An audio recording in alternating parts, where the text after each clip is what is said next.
नमस्कार। कर्नाटक में कांग्रेस की सिद्धारमैया सरकार को कांग्रेस का नाटक, हो रहा नाटक, चल रहा नाटक, हो गया नाटक, खत्म हुआ नाटक जैसे शब्दों के अलावा दूसरी कोई सुर्खियां नहीं मिल पा रही है। ऐसे में सिद्धारमैया सरकार ने सस्ती लोकप्रियता बटोरने के लिए कुछ ऐसे फैसले ले लिए हैं जिसके जवाब में कर्नाटक के साथ साथ हिंदुस्तान की जनता जनार्दन ने कांग्रेस पार्टी को सबक सिखाने का मन बना लिया है। महज 8-9 महीने बाद ही लोकसभा के चुनाव होने हैं और कर्नाटक की सिद्धारमैया सरकार द्वारा लिए गए फैसले कांग्रेस पार्टी के लिए मुसीबत बन चुके हैं। एक तरफ सिद्धारमैया सरकार कर्नाटक में हिंदू विरोधी फैसलों को हरी झंडी दिखा रही है, तो दूसरी तरफ डीके शिव कुमार गुट ने अपनी ही कांग्रेस पार्टी की सिद्धारमैया सरकार के खिलाफ मोर्चा खोलना शुरू कर दिया है। कांग्रेस पार्टी में हो रहे इस बगावती नाटक की चर्चा करने से पहले कर्नाटक की राजनीति में हुए कुछ अपडेट्स के बारे में विस्तार से चर्चा करते हैं। दरअसल सिद्धारमैया सरकार ने पिछली बीजेपी सरकार द्वारा लिए गए सारे फैसलों को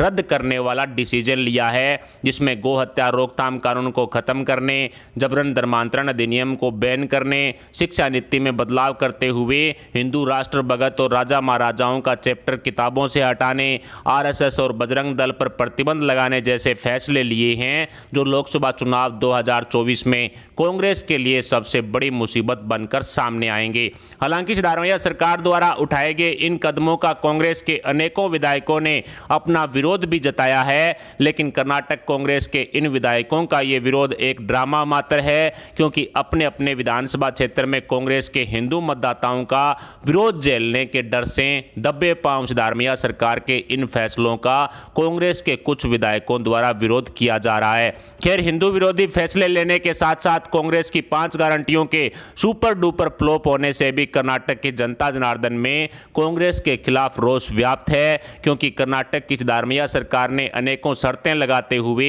कर्नाटक की 95% जनता जनार्दन को इन फ्री की रेवड़ी से वंचित कर दिया है और कर्नाटक में अवैध रूप से रह रहे रोहिंग्या मुसलमान के साथ साथ एक समुदाय विशेष के लोगों को इसका फायदा पहुंचाने से कर्नाटक की आम जनता पर महंगाई का बोझ पड़ना तय है, जिसे जनता जनार्दन में सिद्धारमैया सरकार के खिलाफ जमकर रोष व्याप्त है। और इसका नतीजा लोकसभा चुनाव 2024 में कर्नाटक की सभी 28 लोकसभा सीटों पर देखने को मिलेगा। लेकिन लोकसभा चुनाव तक कर्नाटक में सिद्धारमैया सरकार का चलना मुश्किल ही नहीं बल्कि नामुमकिन सा नजर आ रहा है, क्योंकि बीजेपी के फायर ब्रिगेड नेता और असम के मुख्यमंत्री हेमंता बिस्वा शर्मा अपने बयान में साफ कह चुकी हैं कि लोकसभा चुनाव 2024 तक कर्नाटक कांग्रेस की सिद्धारमैया सरकार के नेता एकजुट नहीं रह पाएंगे और इसी बगावत में चुनाव से पूर्व ही कांग्रेस की सिद्धारमैया सरकार गिर जाएगी। यानी कर्नाटक कांग्रेस में कुछ भी ठीक नहीं चल रहा है।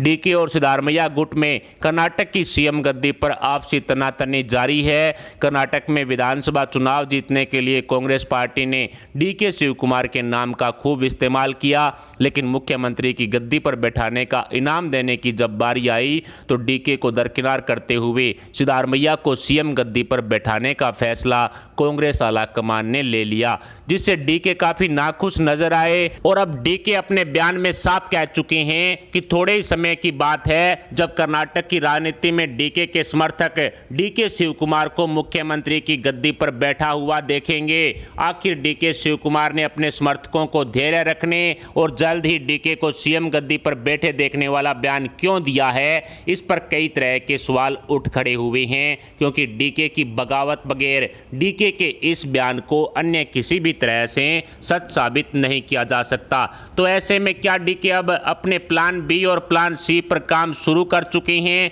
जिसमें डीके 50 से ज्यादा कर्नाटक कांग्रेस के विधायकों के साथ बीजेपी का दरवाजा खटखटाकर कर्नाटक में नई सरकार बनाने का दावा ठोकेंगे। बस यही एक ऑप्शन है जिसे डीके कर्नाटक की सीएम गद्दी पर बैठ सकते हैं। बताया जा रहा है कि कर्नाटक कांग्रेस में डीके समर्थक 40 से ज्यादा विधायक हैं जो डीके के इशारे पर किसी भी वक्त सिद्धारमैया सरकार को झटका दे सकते हैं। ऐसे में डीके द्वारा ऑपरेशन लोटस के इशारे पर कर्नाटक की सिद्धारमैया सरकार में बगावत करने की चर्चाएं भी खूब चल रही है। लेकिन सिद्धारमैया सरकार के लिए सिर्फ डीके गुट ही नहीं बल्कि कर्नाटक कांग्रेस के अनेकों ऐसे विधायक हैं जो मुसीबत बने हुए हैं। कर्नाटक कांग्रेस के 25 से ज़्यादा ऐसे विधायक हैं जो मंत्री नहीं बनाए जाने से मुख्यमंत्री सिद्धारमैया के खिलाफ बयानबाजी कर चुके हैं। अनेकों विधायकों ने कर्नाटक कांग्रेस कार्यालय और मुख्यमंत्री सिद्धारमैया घर के बाहर जमकर प्रदर्शन किए हैं, जिसमें मंत्री नहीं बनाए जाने का विरोध साफ साफ देखा जा सकता है।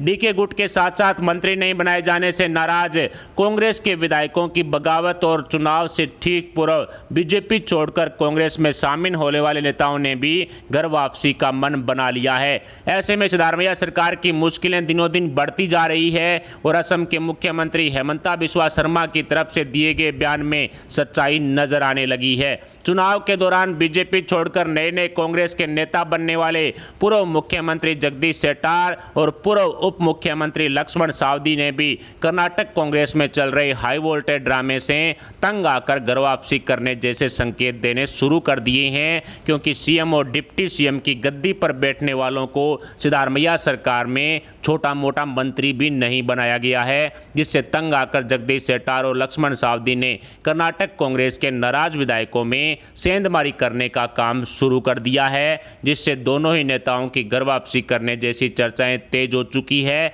लेकिन इस बार ये दो ही नेता नहीं जाएंगे, बल्कि कर्नाटक कांग्रेस में जो नाराज चल रहे विधायक हैं और जो शेट्टार गुट के विधायक हैं, उनको अपने साथ लेकर के जगदीश शेट्टार और लक्ष्मण सावदी भारतीय जनता पार्टी में घर वापसी कर सकते हैं। एक तरफ कर्नाटक कांग्रेस के विधायकों की नाराजगी का सामना सिद्धारमैया सरकार को करना पड़ रहा है, तो दूसरी तरफ 2.5 साल वाले फार्मूले के आधार पर कर्नाटक में सरकार बनाने वाली चर्चाएं शुरू होने के बाद सिद्धारमैया गुट के नेताओं ने डीके शिव कुमार को नीचा दिखाना शुरू कर दिया है। सिद्धारमैया को पूरे 5 साल तक सीएम गद्दी पर बैठाए रखने का दावा करते हुए सिद्धारमैया गुट के नेताओं ने डीके शिव कुमार को ठिकाने लगाने वाली बयानबाजी करनी शुरू कर दी है। जिस तरह से मध्य प्रदेश में कमलनाथ और दिग्विजय सिंह गुट के नेताओं ने ज्योतिरादित्य सिंधिया जी की छवि खराब करने के लिए एड़ी चोटी का जोर लगाया, राजस्थान में मुख्यमंत्री अशोक गहलोत गुट के नेताओं ने सचिन पायलट को राजस्थान कांग्रेस की राजनीति से खदेड़ने के लिए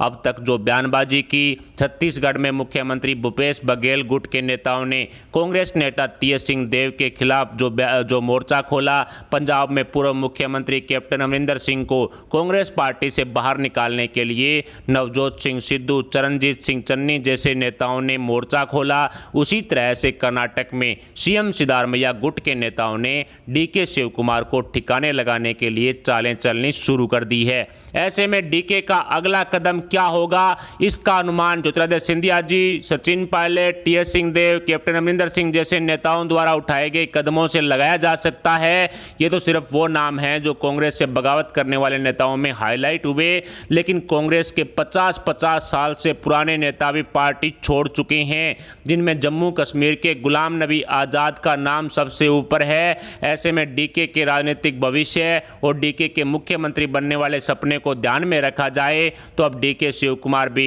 कर्नाटक कांग्रेस में बड़ा खेला कर सकते हैं। कुल मिलाकर कहा जा सकता है कि कर्नाटक कांग्रेस में कुछ भी ठीक नहीं चल रहा है और सिद्धारमैया सरकार के एक भी विधायक ने नाराज होकर बीजेपी का दरवाजा खटखटाया तो फिर बीजेपी में शामिल होने वाले विधायकों की लाइन बहुत लंबी हो सकती है। कहा जाता है कि राजनीति में ना ही तो कोई किसी का स्थायी दोस्त होता और ना ही कोई किसी का स्थायी दुश्मन। ऐसे में मंत्री की गद्दी पर नहीं बिठाए जाने से कांग्रेस के नाराज विधायकों द्वारा बीजेपी का दरवाजा खटखटाना कोई बड़ी बात नहीं है, लेकिन बगावत करने वाले इन विधायकों की संख्या बढ़ती है तो फिर सिद्धारमैया सरकार पर संकट के बादल मंडराना लाजमी है और बीजेपी जेडीएस के गठबंधन बाद कर्नाटक की राजनीति में एक और चर्चा तेज हो चुकी है कि कहीं बीजेपी जेडीएस का गठबंधन करवाने में डीके शिव कुमार की भूमिका तो नहीं है, क्योंकि 2.5 साल वाले फार्मूले पर कर्नाटक में सिद्धारमैया सरकार बनने के बाद डीके ने बीजेपी नेता और पूर्व मुख्यमंत्री बसवराज बोम्मई,